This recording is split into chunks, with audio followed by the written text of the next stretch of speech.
Much of our understanding as to who we are is formed in our teenage years. So whether we grow up when there's a recession or whether we grow up where there's a financial boom affects how we feel towards money, and every other attitude you have to life is formed in your teenage years.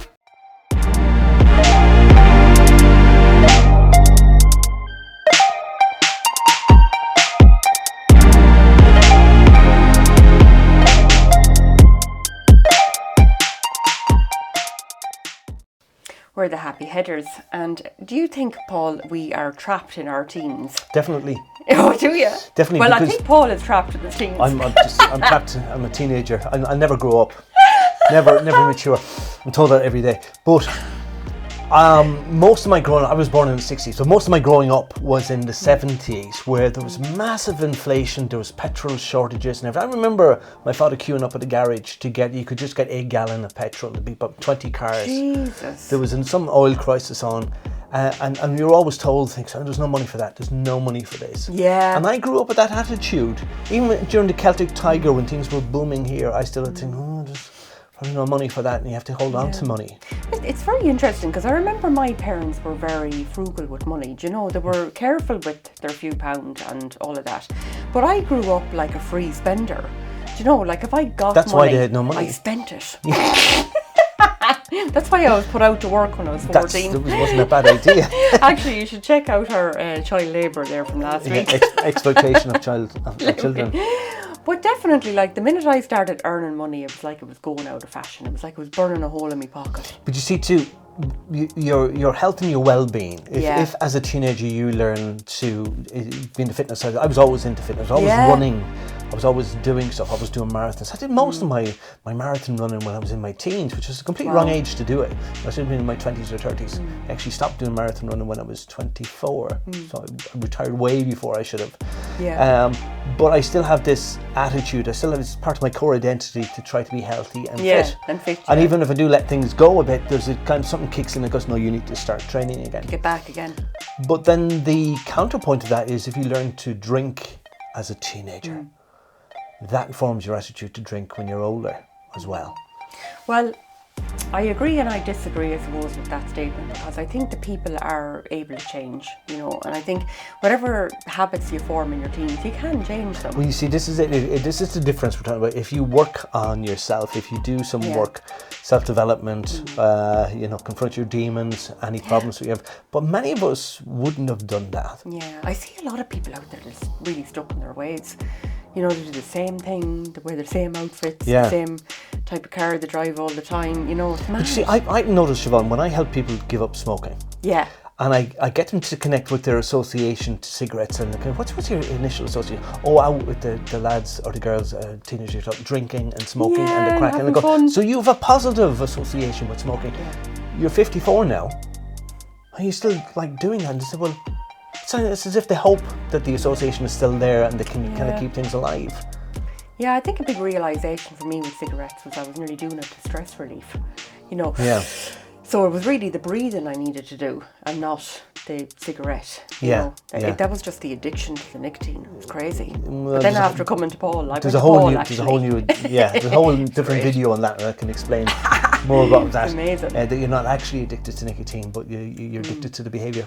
Yeah. Is the thing. The feeling it gives you. But you learn too, Siobhan, about relationships in your teenage years.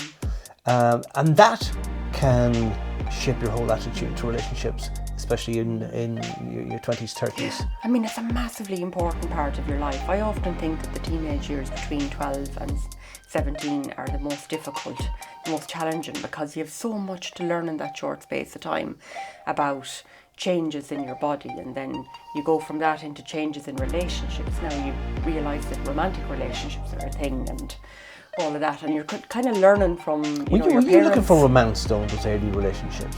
Were you like one of these girls who were pre-programmed to look for the one, the prince? Prince Charming.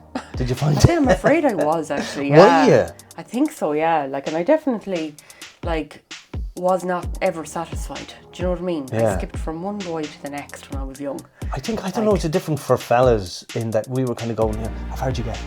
Yeah. And this was it was fun. thing. You weren't looking to set up a home and start a family.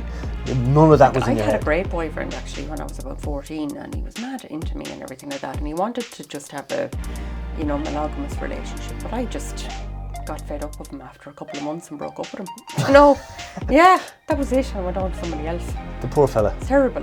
Was he emotionally damaged after that? I'd say he was actually, because I didn't. Or was he lucky to escape? Was he? He was probably lucky to escape actually, because I didn't have I had a very tumultuous experience as a teen. But you know, as you said earlier on, like when you do your own work on yourself, where you realise, well, this lifestyle isn't working for me. Let's try something different. You see, and does that tie into your ability to problem solve? It'll probably be part of another video, but I was looking at something last night. We were talking about, I thought it was at NASA, commissioned this research. They were looking for geniuses. They could have spotted genius in a child. How young could you spot a genius? No way. And I think it was something like 90% of the kids that they surveyed, kids that are under 5, they could see potential to be a genius. Wow. But then they revisited them every 5 years. And as they went through schooling system, as they came out the far end, that went right down to about 2%. And they reckoned that schooling trained the genius out of people. Yeah. Because you learn to do things in a certain way. Everybody had to do things the same way. There was only one right answer to the problem. So you were conditioned. Yeah. But I actually think that's what happened to my youngest daughter. Yeah. She was doing multiplication before she went to school. Wow. She loved maths, and now she can barely do her tables. Wow. You know, a teacher in school, I think when she was in senior infants, gave out to her for doing the first class maths. They were in the same room together. Yeah. And that was it. It completely changed her. Yeah. Yeah. Yeah, mad. You see, and whether it's your teacher or whether it's your parents, if they tell you this is the way you do things, you don't look for any other alternative. Yeah. You know.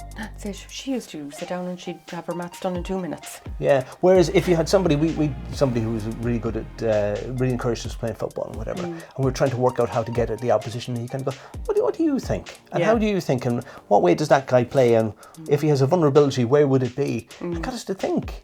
I think this was great. Yeah. To problem solve things, yeah. And I think it stayed with me. Yeah. I can't say I've problem solved everything in my life. Especially this problem. God, he's so lucky to have me. Yeah. We are the Happy Headers. We'll talk to you soon.